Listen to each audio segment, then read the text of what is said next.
Welcome to another edition of Life and Godliness. I am Chris Kaiser, and I am excited to take you on this journey. Our theme verse is 2 Peter 1:3. According as his divine power hath given us all things that pertain unto life and godliness through the knowledge of him that hath called us to glory and virtue.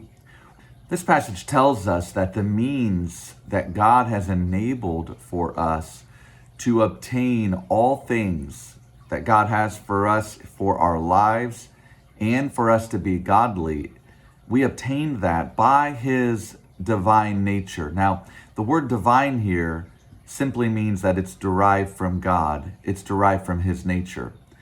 There's a couple different words in the Bible that we get the word power from. This particular word is dunamis, and it means force, strength, or might. God is telling us here that he has made available to us by his divine nature power that will enable us to live life, a life that God has created us to live, and to do it in a godly manner. One of my favorite characters in the Bible is the Apostle Paul. And Paul didn't start out godly. He was a persecutor of the church, the early church there in Jerusalem. But he got saved. He got born again on that road to Damascus, a tremendous passage there in Acts 9. But his life is a very, very interesting one because Paul did supernatural things that God called him to do for the establishment of churches in that early day. Well, Philippians 4:13 is a verse that Paul penned to the churches there in Philippi. And he said in this text, he says, I can do all things through Christ, which strengtheneth me. And so Paul recognized that his strength did not come from himself, but from Christ. He would go on to say to the church at Corinth, he said in 1 Corinthians 15:10, he said, but by the grace of God, I am what I am. And his grace, which was bestowed upon me, was not in vain. But I labored more abundantly than they all. Yet not I, but the grace of God, which was with me. And so Paul credited what he was able to do in life. He credited it to the grace of God that God bestowed upon him. In 2 Corinthians 1:12, Paul said this. He said, for our rejoicing is this, the testimony of our conscience, that in simplicity and godly sincerity, not with fleshly wisdom, but by the grace of God, we had our conversation in the world and more abundantly to youward. And so again, we find Paul crediting what he was able to accomplish and what he was able to bring forth and help other believers with. He credited it to the grace of God. And he would say that that grace wasn't just for him, it was for all. And he would even note in 2 Corinthians chapter 8, verses 1 and 2, that the saints of Macedonia picked up on this, and they also obtained the grace of God to do things that was beyond them.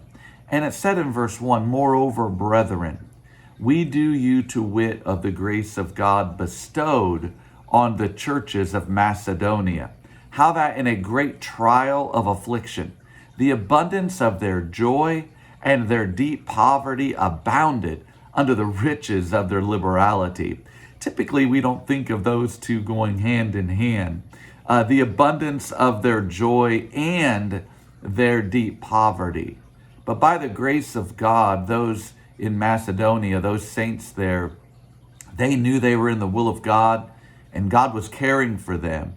But for that time, due to circumstances, partly because of their willingness and desire to follow the Lord and the society there kind of making them outcasts, they struggled financially from a worldly standpoint, but God took care of them. And even above that, God enabled them to then give to others in the ministry, like those back in Jerusalem, so their needs can be met as well. And so they had an abundance of joy in doing this.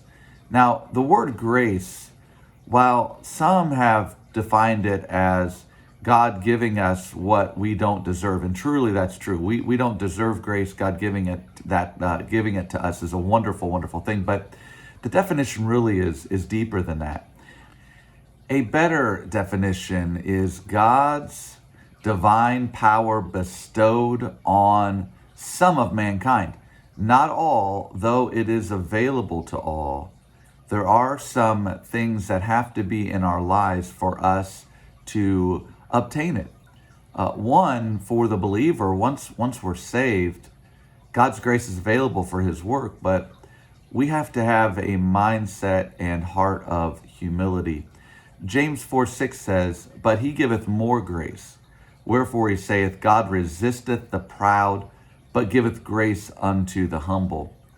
For the lost person, the one who's not yet born again, God's grace must be present for that one to be saved.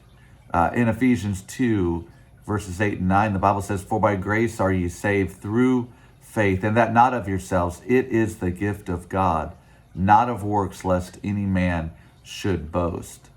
And so for us to be saved, for us to do God's work after we're saved, it does require God's grace. And while God is willing to bestow it upon all, he does not just bestow that in such a case that pride exists. Otherwise, we would use his power in a way that would not be in accordance with his will. Now, grace is the key ingredient to tap into God's life for us and for us to live godly. So for life and godliness, grace is required. It's not just something that would be good to have. It is something that we must have. Without grace, we are trapped in a life of really perpetual death, no life at all. But with and by God's grace, you can enter life and have life more abundantly. A life that is a supernatural experience on earth and beyond. In the episodes to come, we'll further examine what grace is and how it not only can be effectual in your life, but how it can be obtained. I look forward to our future times together.